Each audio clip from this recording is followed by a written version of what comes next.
बिहार में आरक्षण का दायरा बढ़ाने के मामले में पटना हाईकोर्ट ने बिहार सरकार को बड़ी राहत दी है। नए आरक्षण कानून पर पटना हाईकोर्ट ने रोक लगाने से इनकार कर दिया। साथ ही कोर्ट ने 12 जनवरी तक सरकार को अपना पक्ष रखने को कहा है।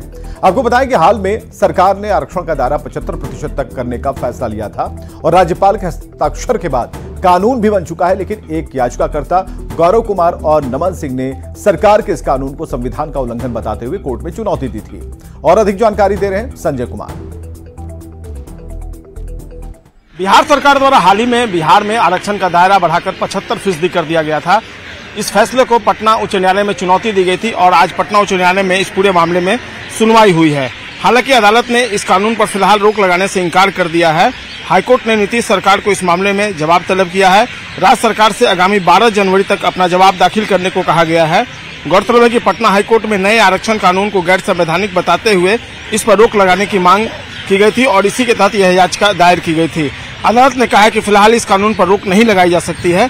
अदालत ने बिहार सरकार से अपना पक्ष रखते हुए जवाब दाखिल करने का आदेश दिया है। इसके बाद ही हाईकोर्ट सुनवाई करके फैसला सुनाई देगा। अब इस पूरे मामले में जो एडवोकेट है उनका क्या कहना, आइए हम एडवोकेट से बात करते हैं और उनसे जानकारी लेते हैं कि आखिरकार आज न्यायालय में इस मसले पर किस तरीके से सुनवाई हुई। गौरव जी और इनके साथी अधिवक्ता हमारे साथ मौजूद है। गौरव जी, आपने और आपके साथी अधिवक्ता गए थे इस फैसले के खिलाफ बिहार सरकार के। गौरव कुमार, आज कोर्ट ने क्या कहा? कोर्ट ने कहा है कि सरकार से जवाब मांगा है 12 जनवरी तक का। सरकार को अपना पक्ष रखने के लिए टाइम दिया गया है कि आप बताइए कि जो आप ये 50% सीलिंग जो इंदिरा साहनी केस में और जो संविधान के जो डिफरेंट आर्टिकल्स हैं 16, 14, 15 उसका जो वायलेशन आपने करा है उसका जस्टिफिकेशन आप 12 जनवरी से पहले दीजिए। ये सरकार, ये जो बेंच है उनका ये आदेश है। सरकार की तरफ से कौन था? सरकार की तरफ से महाधिवक्ता अपेयर हुए थे पीके शाही जी, खुद महाधिवक्ता एजी अपेयर हुए थे इस मैटर में। गौरव कुमार है। अभी आप लोग सब लोग साथ में दोनों पेटिशनर थे।